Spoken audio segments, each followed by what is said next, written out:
ತಮ್ಮ ಬಲ ತಿರುವು.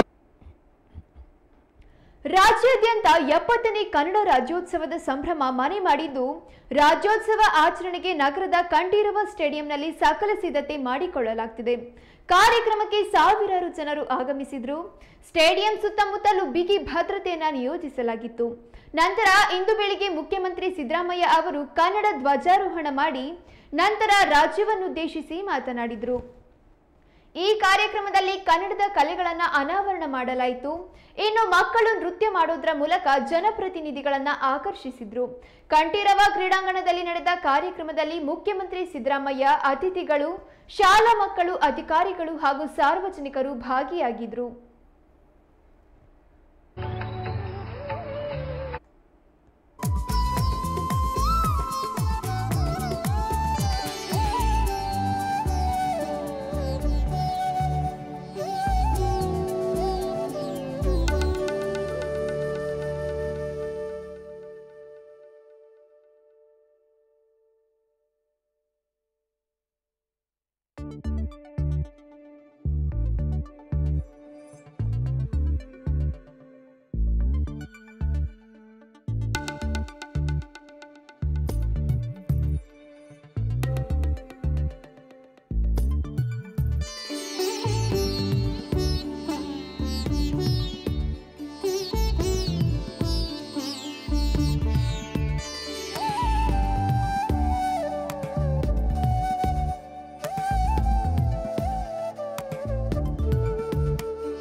ಅವರೆಲ್ಲರನ್ನೂ ನೆನಪಿಸಿಕೊಳ್ಳುತ್ತೇನೆ. ಪ್ರಾಚೀನ ಕಾಲದಿಂದಲೂ ಕನ್ನಡ ಭಾಷೆ, ಸಂಸ್ಕೃತಿ, ಜಾನಪದ ಇಲ್ಲಿ ಜನ್ಮ ತಾಳಿದ ಸಾಮಾಜಿಕ ಚಳವಳಿಗಳು, ವಚನಕಾರರು, ದಾಸವರೇಣ್ಯರು, ಸೂಫಿ ಸಂತರು, ಅಗೂಢರು, ಅವಧಾಕರು, ಜಾನಪದ ಕವಿಗಳು ನಮ್ಮ ನಾಡಿನ ಸಾಂಸ್ಕೃತಿಕ ಸಾಮಾಜಿಕ ಪರಂಪರೆಯನ್ನು ಶ್ರೀಮಂತಗೊಳಿಸಿದ್ದಾರೆ. ಮನುಷ್ಯ ಜಾತಿ ತಾನೊಂದೇ ಒಲಂ ಎಂದ ಆದಿಕವಿ ಪಂಪನಿಂದ ಹಿಡಿದು ಇಲ್ಲಿಯವರೆಗೂ ಭಾಷೆಯ ಸ್ಥಾನಮಾನ ದೊರಕಿದೆ.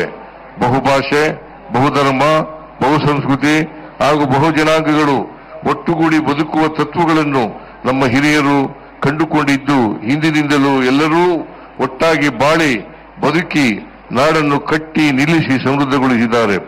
ಸರ್ವ ಜನಾಂಗದ ಶಾಂತಿಯ ತೋಟವನ್ನಾಗಿಸಲು ಪ್ರಯತ್ನಿಸಿದ್ದಾರೆ.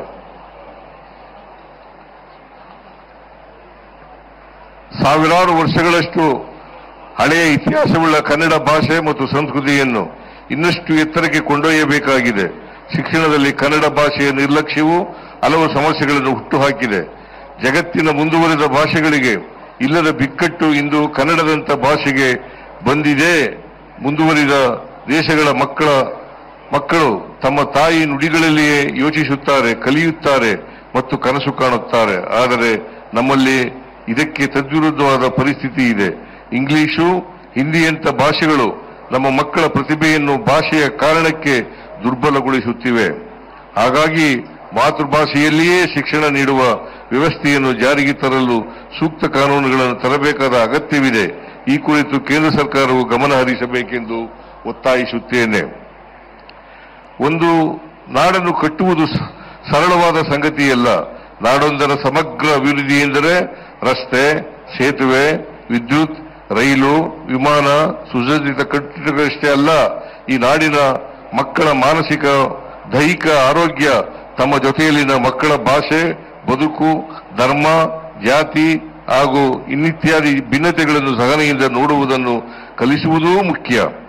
ಇದರ ಜೊತೆಗೆ ಜಗತ್ತಿನ ಮುಖ್ಯ ದೇಶಗಳಲ್ಲಿ ನಡೆಯುತ್ತಿರುವ ವಿವಿಧ ರೀತಿಯ ಅನ್ವೇಷಣೆಗಳಿಗೆ ಸರಿಸಾಟಿಯಾಗಿ ನಿಲ್ಲುವಂತ ರೀತಿಯಲ್ಲಿ ಆಲೋಚನೆಗಳನ್ನು ಕಲಿಸುವ ವಾತಾವರಣವು ಬಹಳ ಮುಖ್ಯ. ಈ ವರ್ಷ ಕನ್ನಡಕ್ಕೆ ಬೂಕರ್ ಪ್ರಶಸ್ತಿಯನ್ನು ಶ್ರೀಮತಿ ಬಾನು ಮುಸ್ತಾಕ್ ಮತ್ತು ದೀಪಾ ಬಾಸ್ತಿಯವರು ತಂದುಕೊಡುವ ಮೂಲಕ ನಮ್ಮ ಭಾಷೆಯ ಶಕ್ತಿಯನ್ನು ವಿಶ್ವ ವೇದಿಕೆಗೆ ಕೊಂಡೊಯ್ದಿದ್ದಾರೆ. ಅವರನ್ನೂ ಈ ಸಂದರ್ಭದಲ್ಲಿ ಹೃದಯಪೂರ್ವಕವಾಗಿ ಅಭಿನಂದಿಸುತ್ತೇನೆ. ಒಕ್ಕೂಟ ಸರ್ಕಾರವು ಕಳೆದ ಕೆಲವು ವರ್ಷಗಳಿಂದ ಮಲತಾಯಿ ಧೋರಣೆಯನ್ನು ತೋರುತ್ತಿದೆ. 4.5 ಲಕ್ಷ ಕೋಟಿ ರುಗಳಿಗಿಂತ ಹೆಚ್ಚಿನ ತೆರಿಗೆಯ ಸಂಪತ್ತನ್ನು ಕರ್ನಾಟಕವು ನೀಡುತ್ತಿದೆ. ಆದರೆ ನಮಗೆ ಬಿಡಿಗಾಸು ಕೊಟ್ಟು ಪ್ರತಿ ವರ್ಷ ಸಾವಿರಾರು ಕೋಟಿ ರೂಪಾಯಿಗಳನ್ನು ವಂಚಿಸುತ್ತಿದೆ. ಹಿಂದಿ ಭಾಷೆಯನ್ನು ಏರಿಕೆ ಮಾಡಲು ನಿರಂತರ ಹುನ್ನಾರ ನಡೆಯುತ್ತಿದೆ. ಹಿಂದಿ, ಸಂಸ್ಕೃತ ಭಾಷೆಗಳ ಅಭಿವೃದ್ಧಿಗೆ ಮಾತ್ರ ಅನುದಾನಗಳನ್ನು ನೀಡಲಾಗುತ್ತಿದೆ. ಕನ್ನಡವೂ ಸೇರಿದಂತೆ ಉಳಿದ ದೇಶ ಭಾಷೆಗಳನ್ನು ನಿರ್ಲಕ್ಷಿಸಲಾಗುತ್ತಿದೆ. ರಾಜ್ಯದ ಅಭಿವೃದ್ಧಿಗೆ ಪೂರಕವಾಗಬೇಕಾಗಿದ್ದ ಯೋಜನೆಗಳನ್ನು ಕರ್ನಾಟಕಕ್ಕೆ ಕೊಡದೆ ವಂಚಿಸಲಾಗುತ್ತಿದೆ. ಕನ್ನಡ ಭಾಷೆಗೆ ಶಾಸ್ತ್ರೀಯ ಸ್ಥಾನಮಾನ ನೀಡಲಾಗಿದ್ದರೂ ನೀಡಬೇಕಾದ ಅನುದಾನವನ್ನು ಕೊಡದೆ ಅನ್ಯಾಯ ಮಾಡಲಾಗುತ್ತಿದೆ. ಕರ್ನಾಟಕ ವಿರೋಧಿಯಾದ ಎಲ್ಲವನ್ನೂ ವಿರೋಧಿಸಲೇಬೇಕಾಗಿದೆ. ನಾಡಿನ ಇತಿಹಾಸ, ಪರಂಪರೆಗಳ ನೆನಪುಗಳ ಹೊಸ ತಲೆಮಾರುಗಳಲ್ಲಿ ಮೂಡಿಸಿ ಅವರಲ್ಲಿ ಅಭಿಮಾನ ಮೂಡಿಸೋಣ.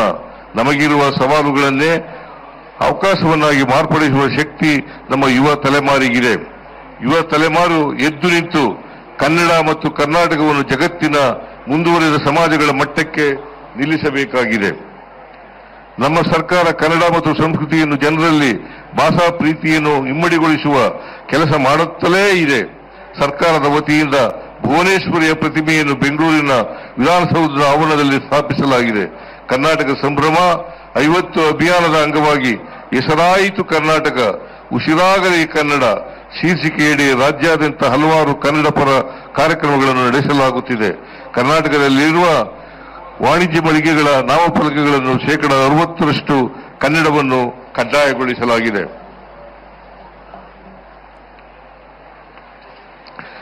ಶಿಕ್ಷಣ ಕ್ಷೇತ್ರದ ಬಲವರ್ಧನೆಗಾಗಿ ಈ ವರ್ಷ 65,000 ಕೋಟಿ ರೂಪಾಯಿಗೂ ಹೆಚ್ಚಿನ ಸಂಪನ್ಮೂಲಗಳನ್ನು ಒದಗಿಸಿದ್ದೇವೆ. ನಮ್ಮ ವಸತಿ ಶಾಲೆಗಳು, ವಸತಿ ನಿಲಯಗಳಲ್ಲಿ 8.36 With Qantas Explorer, you can get these things. ಅಂದಾಜು ವೆಚ್ಚದಲ್ಲಿ ಅಗತ್ಯ ಮೂಲಸೌಕರ್ಯಗಳೊಂದಿಗೆ ಅಭಿವೃದ್ಧಿಪಡಿಸಲಾಗುವುದು. ಅಲ್ಪಸಂಖ್ಯಾತ ಸಮುದಾಯಗಳು ಮುಖ್ಯವಾಹಿನಿಯ ಜೊತೆಗೆ ಸುಲಭವಾಗಿ ಬೆರೆಯುವಂತೆ ಪ್ರಾಥಮಿಕ ಕನ್ನಡವನ್ನು ಮದರಸಾ ಶಿಕ್ಷಣದ ಭಾಗವಾಗಿ ಕಲಿಸಲು ಪ್ರಸ್ತುತ ವರ್ಷದಲ್ಲಿ 180 ಮದರಸಾಗಳಲ್ಲಿ ಕನ್ನಡ ಕಲಿಸಲಾಗುತ್ತಿದೆ.